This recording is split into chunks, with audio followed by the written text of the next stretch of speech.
ಇನ್ನು ರಾಷ್ಟ್ರಪತಿ ಆಳ್ವಿಕೆಗೆ ಪಟ್ಟು ಹಿಡಿದಿರೋ ಕಾಂಗ್ರೆಸ್ನ ನಿಯೋಗ ಇಂದು ದೆಹಲಿಗೆ ಪ್ರಯಾಣ ಬೆಳೆಸ್ತಾ ಇದೆ.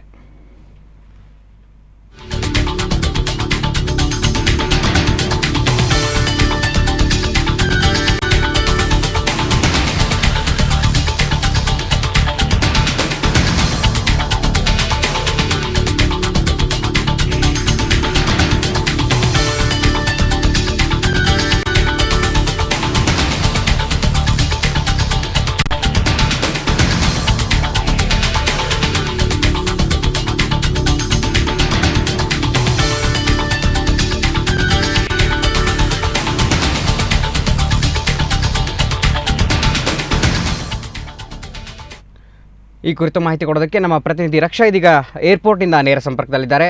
ರಕ್ಷಾ, ಕಾಂಗ್ರೆಸ್ ನಿಯೋಗದಲ್ಲಿ ಯಾರ್ಯಾರು ಭಾಗವಹಿಸಿದ್ದಾರೆ, ಯಾರ್ಯಾರು ದೆಹಲಿಗೆ ತೆರಳ್ತಾ ಇದ್ದಾರೆ? ಗುರುಪ್ರಸಾದ್, ಇವಾಗ ರಾಜ್ಯದ ರಾಜಕೀಯ ಏನಂದ್ರೆ ದೆಹಲಿಯತ್ತ ಮುಖ ಮಾಡಿ ನಿಂತಿದೆ. ಬಿಜೆಪಿಯ ಒಂದು ಮುಖಂಡರುಗಳಾಗಿರ್ಬೋದು, ಕಾಂಗ್ರೆಸ್ನ ಮುಖಂಡರುಗಳಾಗಿರೋದು, ಪ್ರತಿಯೊಬ್ಬರು ಸಹ ದೆಹಲಿಯ ಸರ್ಕಾರದ, ಕೇಂದ್ರ ಸರ್ಕಾರದ ಒಂದು ನಿಲುವು ಏನು ಅನ್ನೋ ಅದ್ರ ಮೇಲೆ ಇವತ್ತಿನ ಒಂದು ಪ್ರತಿಯೊಬ್ಬರ ಒಂದು ನಿಲುವು ಆ ಕಡೆನೇ ಇದೆ ಅಂತಾನೆ ಹೇಳ್ಬೋದು. ಇವತ್ತೂ ಸಹ ಕಾಂಗ್ರೆಸ್ನ ಹಲವಾರು ಮುಖಂಡರುಗಳು ದೆಹಲಿಗೆ ಹೊರಟು ನಿಂತಿದ್ದಾರೆ. ಕಾರಣ ಇಲ್ಲಿನ ರಾಜಕೀಯ ಪರಿಸ್ಥಿತಿಯನ್ನ ಅಲ್ಲಿ ವಿವರಿಸಿ ತಿಳಿಸಬೇಕು ಅನ್ನೋದು ಅವರವರ ಒಂದು ಮೂಗಿನ ನೇರಕ್ಕೆ ಬಿಜೆಪಿಯ ಒಂದು ರಾಜಕೀಯ ಪರಿಸ್ಥಿತಿನ ತಿಳಿಸ್ತಾರೆ. ಹಾಗೆ ಇಲ್ಲಿ ಒಂದು ರಾಜ್ಯದಲ್ಲಿ ಏನು ರಾಜಕೀಯ ಪರಿಸ್ಥಿತಿ ಇದೆ ಅನ್ನೋದನ್ನ ತಿಳಿಸಲಿಕ್ಕೆ ಅಂತ ಹೇಳಿ ಇವತ್ತು ಕಾಂಗ್ರೆಸ್ನ ಮುಖಂಡರುಗಳು ಹೊರಟು ನಿಂತಿದ್ದಾರೆ. ಇವಾಗ ನಮ್ಮೊಂದಿಗೆ ವಿಧಾನ ಪರಿಷತ್ನ ವಿರೋಧ ಪಕ್ಷದ ನಾಯಕಿಯಾದಂತಹ ಮೋಟಮ್ಮ ಅವರಿದ್ದಾರೆ. ಬನ್ನಿ ಅವರ ಹತ್ರ ಕೇಳಿ ತಿಳ್ಕೊಳ್ಳೋಣ ಇವತ್ತು ಅವರು ಯಾವ ಒಂದು ವಿಷಯವನ್ನ ಚರ್ಚೆ ನಡೆಸಲಿಕ್ಕೆ ದೆಹಲಿಗೆ ತೆರಳ್ತಾ ಇದ್ದಾರೆ ಅಂತ ಹೇಳ್ಬಿಟ್ಟು. ಮೇಡಮ್ ಹೇಳಿ, ಇವತ್ತು ಪ್ರತಿಯೊಬ್ಬ ಹಿರಿಯ ಮುಖಂಡರುಗಳೆಲ್ಲ ನೀವು ಇವತ್ತು ದೆಹಲಿಗೆ ಹೋಗ್ತಾ ಇದ್ದೀರಾ, ಪ್ರಧಾನಿ ಅವ್ರನ್ನ ಮತ್ತು ಸೋನಿಯಾ ಅವ್ರನ್ನ ಮೀಟ್ ಮಾಡ್ಲಿಕ್ಕೆ ಅಂತೇಳಿ. ಇವತ್ತು ಪ್ರಮುಖವಾಗಿ ಯಾವ ವಿಷಯವನ್ನ ಚರ್ಚೆ ಮಾಡ್ತೀರಾ? ಅಲ್ಲ, ನಿಮ್ಗೆ ಎಲ್ಲರಿಗೂ ಗೊತ್ತಿರೋ ಸಂಗತಿ ಅಲ್ಲ ಈ ರಾಜ್ಯದಲ್ಲಿ ಏನ್ ನಡೀತಾ ಇದೆ ಅಂತ ಹೇಳಿ. ಈಗ ಏನ್ ಸುಪ್ರೀಂ ಕೋರ್ಟ್ ಆದೇಶ ಬಂದಿದೆ, ಅದರ ಪ್ರಕಾರ ಸ್ಪೀಕರ್ ಅವರು ಸರ್ಕಾರ, ಯಡಿಯೂರಪ್ಪನವರು ಸರ್ಕಾರ ಉಳಿಸ್ಲಿಕ್ಕೋಸ್ಕರ ಸ್ವಜನ ಪಕ್ಷಪಾತ ಮಾಡಿದ್ದಾರೆ.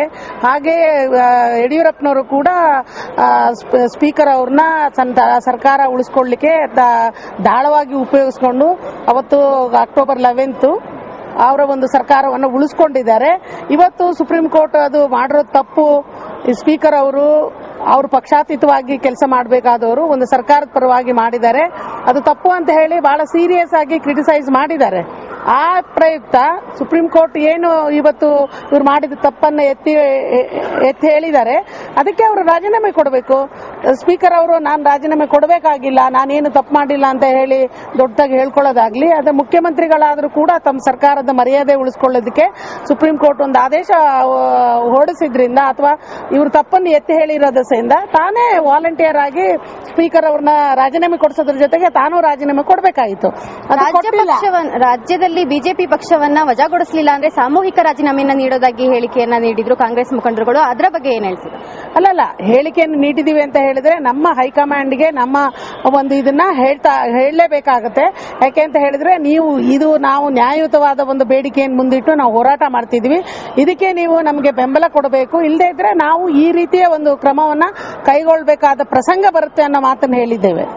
ಈ ಮೊದಲು ರಾಜ್ಯ ಸರ್ಕಾರವನ್ನು ವಜಾ ಮಾಡಬೇಕು ಅನ್ನುವಂತಹ ಮಾತು ಕಾಂಗ್ರೆಸ್ ಪಕ್ಷದಿಂದ ಕೇಳಿಬರ್ತಿತ್ತು. ಈಗ ಸ್ಪೀಕರ್ ಮತ್ತು ಯಡಿಯೂರಪ್ಪನವರನ್ನ ಅಮಾನತುಗೊಳಿಸಬೇಕು ಅನ್ನುವಂತ ನಿಮ್ಮ ಹೋರಾಟ ಯಾವ ನಿಲುವು? ಇಲ್ಲ, ಎರಡೂ ಇದೆ.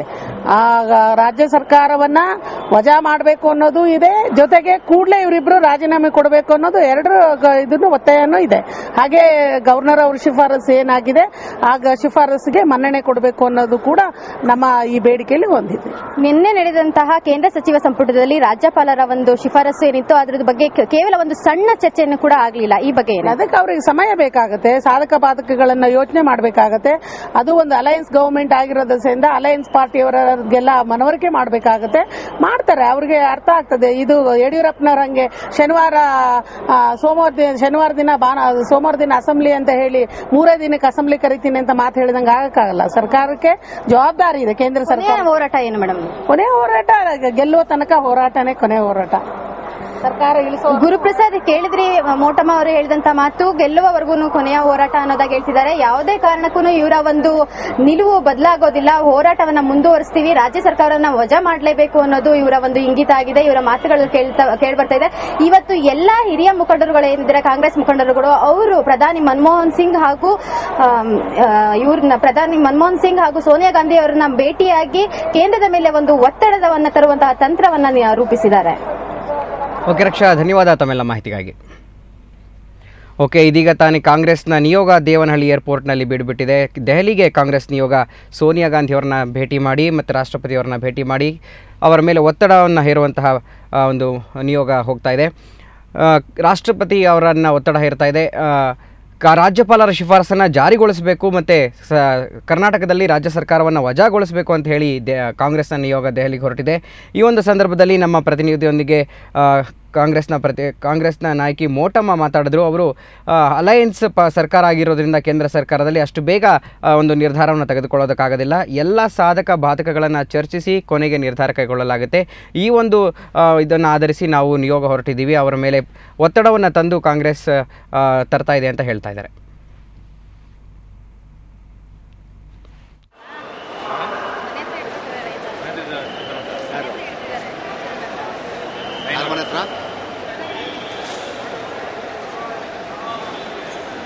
ನಮ್ಮವ್ರು ಯಾರನ್ನ ಹೋಗಕ್ಕಿಲ್ಲ ಒಬ್ರು